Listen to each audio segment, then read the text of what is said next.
Hello and welcome to your Newsmax Now update. I'm John Bachman. As the world waits for the U.S. to respond to a chemical weapons attack in Syria, there are new warnings from Russia, one of the Assad regime's closest allies.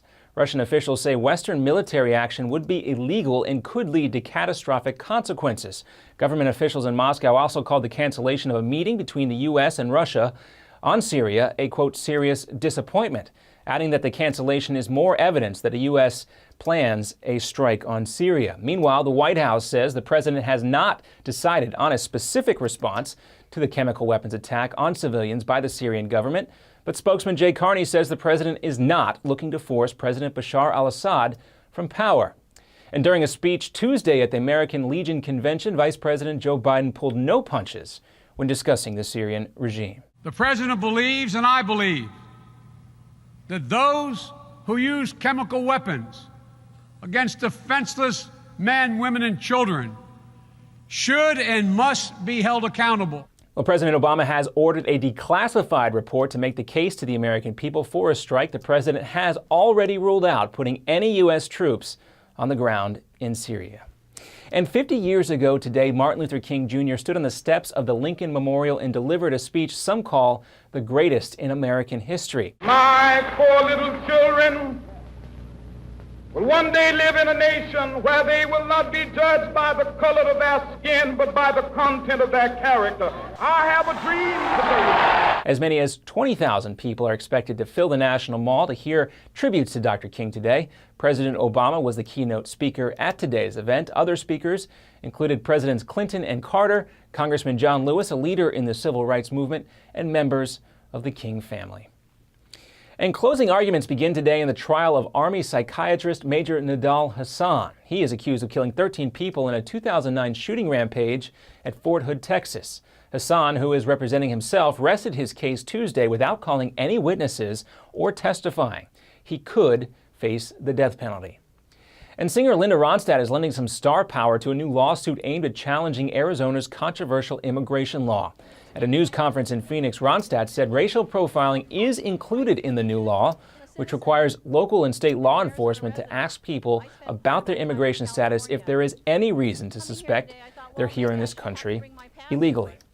And next up on your Newsmax Now update, that record wildfire near Yosemite National Park is getting worse. See the latest efforts by firefighters to get it under control, plus a Newsmax exclusive with James Zogby on the warnings from Syria and others if the U.S. strikes.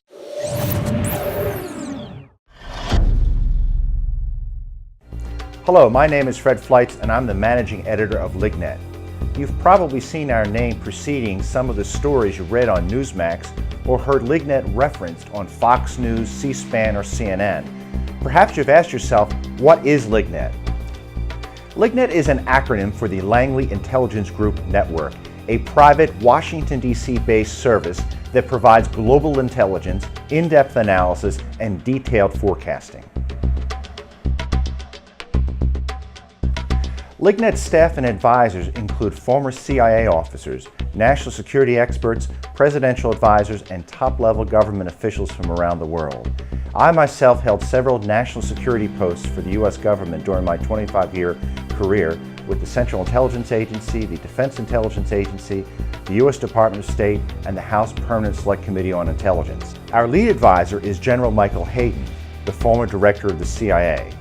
He is joined by former U.S. Ambassador to the United Nations John Bolton and former chairman of the National Intelligence Council and Special Assistant to President Ronald Reagan Fritz Ehrmann, former U.S. Ambassador to Venezuela Otto Reich, and former clandestine service officer Frederick Russman.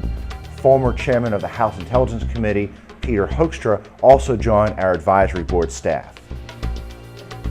Every day our goal is to use our expertise, our resources, and our worldwide staff to take the pulse of the ever-changing political and economic landscape and the threats we face on a daily basis.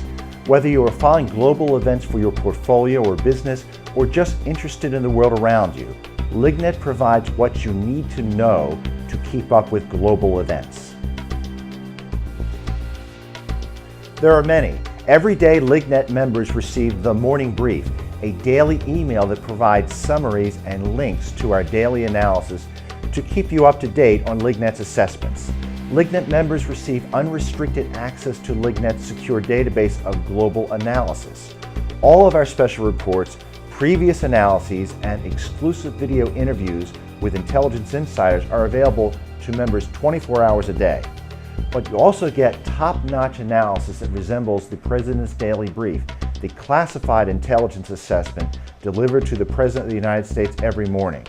LigNet also sends breaking news emails to our membership list. If there is a development of global proportions or a terror alert, our subscribers are always the first to know. I hope you now have a better understanding of what LigNet is, but more importantly, recognize how truly invaluable LigNet can be.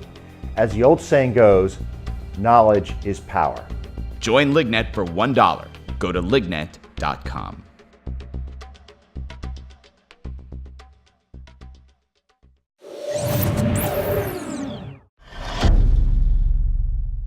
And welcome back. That fire burning near Yosemite National Park has now destroyed more than 100 buildings and homes. The huge blaze has doubled in size and has already blackened more than 280 square miles of woodland. Firefighters are now hoping that higher humidity in the area will help them gain an upper hand. And what will be the result of a Western strike on Syria if it happens? We've heard warnings from the Assad regime as well as Russian and other terror groups. And during a Newsmax exclusive with James Zogby, the founder and president of the Arab American Institute, well, Zogby told us what exactly might happen. Will there be some strike somewhere, someplace against somebody? Very probably yes, but I doubt seriously it will involve Israel, and certainly would not attack the American homeland. And to see more of our exclusive interviews and content, stay with Newsmax.com. This has been your Newsmax Now update for August 28th. I'm John Bachman. Take care.